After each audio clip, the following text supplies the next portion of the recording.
Hi guys, എല്ലാവർക്കും vision world technology അപ്ഡേറ്റ്സിൻ്റെ പുതിയൊരു വീഡിയോയിലേക്ക് സ്വാഗതം. ഇന്നത്തെ വീഡിയോ എന്ന് പറയുന്നത് വളരെയധികം ഹെൽപ്ഫുൾ ആയിട്ടുള്ളൊരു വീഡിയോ ആണ്. എല്ലാവർക്കും ഉപകാരപ്പെടുന്ന ഒരു കണ്ടൻറ്റാണ്. ഈ ഒരു ഫീച്ചർ വരുന്നത് സാംസങ് യൂസേഴ്സിനാണ്. നിങ്ങളുടെ ഫോൺ സാംസങ് ആണെങ്കിൽ മാത്രമാണ് ഞാൻ പറയാൻ പോകുന്ന ഈ ഒരു ട്രിക്ക് നിങ്ങൾക്ക് ഉപകരിക്കുക. ഈ ട്രിക്ക് എന്താണെന്ന് പറഞ്ഞു കഴിഞ്ഞാൽ വളരെ മികച്ചായിട്ടുള്ള ഒരു പ്രൈവസി സെറ്റിങ്സാണ് ഞാനിന്ന് പരിചയപ്പെടുത്താൻ വേണ്ടി പോകുന്നത്. ഈ സെറ്റിങ്സിൻ്റെ പേരാണ് ലോക്ക്ഡൗൺ മോഡ്. ഈ ഒരു ലോക്ക്ഡൗൺ മോഡ് എന്ന് പറയുന്നത് എല്ലാവർക്കും ഒരുപോലെ ഹെൽപ്ഫുൾ ആവുന്നൊരു ഫീച്ചറാണ്. ഇതിൻ്റെ പ്രയോജനങ്ങൾ എന്തെല്ലാമാണെന്ന് ഞാൻ ജസ്റ്റ് ഒന്ന് പറയാൻ ശ്രമിക്കുകയാണ്. ഇതിൻ്റെ പ്രയോജനങ്ങളെന്ന് പറയുമ്പോൾ, നിങ്ങളുടെ ഫോൺ എന്ന് പറയുന്നത് നിങ്ങളുടെ പ്രൈവസിയൊക്കെ ഉൾപ്പെടുന്ന നിങ്ങളുടെ സ്വന്തം കാര്യങ്ങളൊക്കെ ഒരുപാടുള്ള, മറ്റുള്ളവർ കാണരുതെന്നും മറ്റുള്ളവർ അറിയരുതെന്നും ഉദ്ദേശിക്കുന്ന പല കാര്യങ്ങളും നിങ്ങൾ സൂക്ഷിക്കുന്ന ഒരു ഉറവിടാണല്ലേ.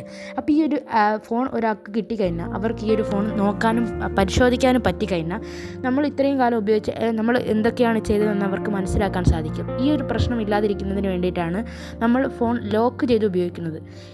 ഈ ലോക്ക് ചെയ്ത് ഉപയോഗിക്കുമ്പോൾ നമ്മൾ കിടന്നുറങ്ങുമ്പോഴോ അല്ലാത്ത സിറ്റുവേഷൻസിലൊക്കെ നമ്മുടെ ഫിംഗർ അല്ലെങ്കിൽ നമ്മുടെ ബയോമെട്രിക്സ് ഒക്കെ ഉപയോഗിച്ചുകൊണ്ട് അവർക്ക് ചിലപ്പോൾ നമ്മുടെ ഫോൺ അൺലോക്ക് ചെയ്യാൻ വേണ്ടി സാധിക്കാറുണ്ട്. ഈ പ്രശ്നം പരിഹരിക്കുന്നതിനും പിന്നെ നിങ്ങളുടെ അഭാവത്തിൽ നിങ്ങൾക്ക് വരുന്ന കോളുകൾ ആണ് കോൾ ചെയ്യുന്നതെന്ന് ആർക്കും അറിയാതിരിക്കാനും പറ്റുന്ന ഒരു അടിപൊളി ഫീച്ചറാണ് ഞാനിന്ന് പരിചയപ്പെടുത്താൻ വേണ്ടി പോകുന്നത്.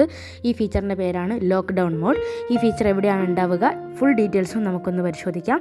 അതിന് തന്നെ നമ്മൾ മൊബൈൽ ഫോണിൻ്റെ, നമ്മുടെ സാംസങ് ഡിവൈസിൻ്റെ സെറ്റിങ്സ് ഓപ്പൺ ചെയ്യുക. ഈ ഒരു feature One UI 2 then Android 10, ഇത്രയും ഈ ഒരു രണ്ട് Android 10-ന് ശേഷമുള്ളതും One UI 2-നും ശേഷം, സാംസങ്ങിൻ്റെ One UI 2-ന് ശേഷമുള്ളവർക്ക് മാത്രമേ ഈ ഒരു ഓപ്ഷൻ ലഭിക്കുകയുള്ളൂ. ഓക്കെ, അപ്പോൾ ഈ ഒരു ഓപ്ഷൻ ലഭിക്കുന്നതിന് വേണ്ടിയിട്ട് നമ്മൾ നേരെ നമ്മുടെ ഫോണിൻ്റെ സെറ്റിങ്സ് ഓപ്പൺ ചെയ്യുക. ഓക്കെ, സെറ്റിങ്സ് ഓപ്പൺ ചെയ്യുന്നുണ്ട്. ദെൻ നമ്മൾ ഇവിടുത്തെ ഒരുപാട് ഓപ്ഷൻസ് ഉണ്ട്. അതിൽ ഡിസ്പ്ലേ ബ്രൈറ്റ്നസിന് താഴെ battery, wallpaper and style, home സ്ക്രീനിൻ്റെ താഴെ ലോക്ക് സ്ക്രീൻ എന്ന് പറയുന്ന ഒരു ഓപ്ഷൻ കാണാൻ വേണ്ടി സാധിക്കും. അതിൽ ജസ്റ്റ് ക്ലിക്ക് ചെയ്യാം. നമ്മൾ ലോക്ക് സ്ക്രീനിലോട്ട് എത്തിയിട്ടുണ്ട്. ഇവിടെ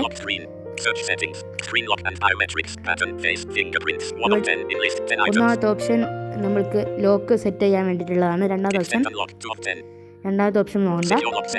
മൂന്നാമത്തേത് സെക്യൂർ ലോക്ക് സെറ്റിങ്സ് എന്ന് പറയുന്ന ഒരു ഓപ്ഷൻ ഇവിടെ കാണാൻ വേണ്ടി സാധിക്കും. ഈ സെക്യൂർ ലോക്ക് സെറ്റിങ്സ് എന്ന ഓപ്ഷനിലോട്ട് നേരെ നമ്മൾ കയറാം. ഇവിടെ നമ്മുടെ ഫോണിൽ നമ്മൾ ഉപയോഗിക്കുന്ന പാറ്റേൺ അല്ലെങ്കിൽ പിന്ന് ചോദിക്കും. ഞാനിവിടെ പാറ്റേൺ ആണ് യൂസ് ചെയ്തത്. ഞാനതൊന്ന് ജസ്റ്റ് അൺലോക്ക് ചെയ്യാണ്. അതുകൊണ്ട് തന്നെ ഞാൻ ടോക്ക് ബാക്ക് ജസ്റ്റ് ഓഫ് ചെയ്യുന്നുണ്ട്. ഓക്കെ, ഞാൻ പാറ്റേൺ ഇപ്പോൾ വരച്ചുകൊണ്ടിരിക്കുകയാണ്. അത് കഴിഞ്ഞിട്ട് ഞാൻ വീണ്ടും ഫോൺ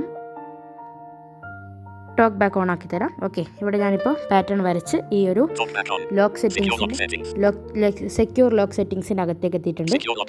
സെക്യൂർ ലോക്ക് സെറ്റിങ്സ്, ഇവിടെ മേക്ക് പാറ്റേൺ വിസിബിൾ എന്ന് പറയുന്ന ബട്ടൺ ഓഫാണ്. ഇതെന്താണെന്ന് വെച്ചാൽ, ഞാൻ ഉപയോഗിക്കുന്ന പിന്ന് ഞാനിപ്പോൾ ഉപയോഗിക്കുന്നത് ഇതിൽ പാറ്റേൺ ആണ്. ഞാൻ പാറ്റേൺ വരയ്ക്കുമ്പോൾ എന്താണ് വരയ്ക്കുന്നത് ആർക്കും കാണാൻ പറ്റില്ല. ഇത് ഓഫ് ചെയ്തിട്ടേക്കാണ്. ഇതൊന്നുമല്ല നമുക്ക് വേണ്ട ഓപ്ഷൻ.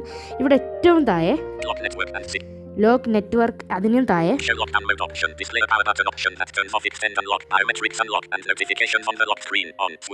ഇവിടെ ലോക്ക് ഡൗൺ എന്ന് പറയുന്ന ഒരു ഓപ്ഷൻ, ഓൺ സ്വിച്ച് എന്ന് പറയുന്നുണ്ട്. നിങ്ങൾ ഇതുവരെ ഓൺ ചെയ്യാത്തവരെ ഇത് ഓഫ് സ്വിച്ച് ആയിരിക്കും.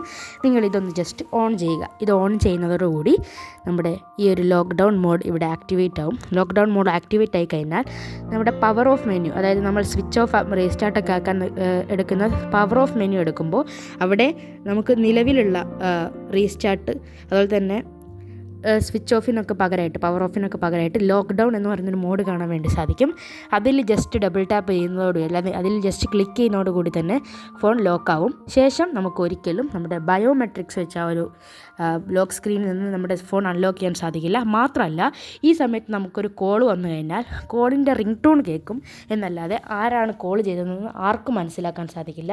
ഇപ്പോൾ നിങ്ങൾ ഫോൺ ചാർജ് വയ്ക്കുമ്പോഴോ ഏതെങ്കിലും പബ്ലിക് സ്പേസിൽ ഫോൺ നിങ്ങൾ വെച്ചിട്ട് നിങ്ങൾ വാഷ്റൂം യൂസ് ചെയ്യുകയോ ഇത്തരത്തിലുള്ള സിറ്റുവേഷൻസിലൊക്കെ നമ്മുടെ ഫോണിൽ വരുന്ന കോൾസ് ഒന്നും ആർക്കും മനസ്സിലാക്കാൻ സാധിക്കില്ല. അതിന് വേണ്ടിയിട്ടുള്ളൊരു ഓപ്ഷനാണ്. നമുക്ക് വരുന്ന കോൾസ്, മെസ്സേജുകൾ എന്നിവയുടെയൊക്കെ സൗണ്ട് കേൾക്കാമെന്നല്ലാതെ ആർക്കും ഈ കോള് കോളും അതുപോലെ തന്നെ മെസ്സേജൊന്നും മനസ്സിലാക്കാൻ സാധിക്കില്ല. അവർക്ക് ഇതൊക്കെ മനസ്സിലാക്കണമെങ്കിൽ നമ്മൾ നമ്മുടെ പിന്നോ അല്ലെങ്കിൽ പാറ്റേണോ എന്താണ് നമ്മുടെ ഡിവൈസിൽ നമ്മൾ കൊടുത്തത് അത് നമ്മൾ വെച്ചുകൊണ്ട് നമ്മൾ ഫോൺ അൺലോക്ക് ചെയ്ത് കഴിഞ്ഞാൽ ഹോം സ്ക്രീനിലെത്തിയാൽ മാത്രമേ നമുക്ക് കോൾസും മറ്റും കാണാൻ വേണ്ടി സാധിക്കൂ. ഇതാണ് സാംസങ്ങിലുള്ള ലോക്ക്ഡൗൺ മോഡ് സെറ്റിങ്സ്. നിങ്ങളുടെ ഡിവൈസ് സാംസങ് ഫോണാണെങ്കിൽ ഇതുവരെ പരീക്ഷിച്ചിട്ടില്ലെങ്കിൽ നിങ്ങൾക്ക് ഉറപ്പായും പരീക്ഷിക്കാൻ പറ്റുന്ന ഒരു ഫീച്ചറാണ്. എല്ലാവരും നോക്കുക. ഇന്നത്തെ വീഡിയോ എല്ലാവർക്കും ഉപകാരപ്പെട്ടെന്ന് പ്രതീക്ഷിക്കുകയാണ്. വീഡിയോ ഇഷ്ടപ്പെട്ടാൽ ലൈക്ക് ചെയ്യുക, നമ്മുടെ ചാനൽ സബ്സ്ക്രൈബ് ചെയ്യുക. ഇതുപോലത്തെ എന്ത് ടെക് കണ്ടൻറ്റാണ് നിങ്ങൾക്ക് വേണ്ടതെന്ന് കമൻറ്റ് ചെയ്യുക. അതുപോലെ തന്നെ നമ്മുടെ WhatsApp channel, Telegram channel, WhatsApp group തുടങ്ങിയവയുടെ എല്ലാ ലിങ്ക് നമ്മുടെ ഈ ഒരു ചാനലിൻ്റെ അബൌട്ട് പേജിലുണ്ട്. താല്പര്യമുള്ളവർ അതൊക്കെ ക്ലിക്ക് ചെയ്ത് അവിടെ നിന്ന് ജോയിൻ ചെയ്യുക. പുതിയ വീഡിയോയിൽ വീണ്ടും കണ്ടുമുട്ടാം. അതുവരേക്കും എല്ലാവർക്കും ബൈ.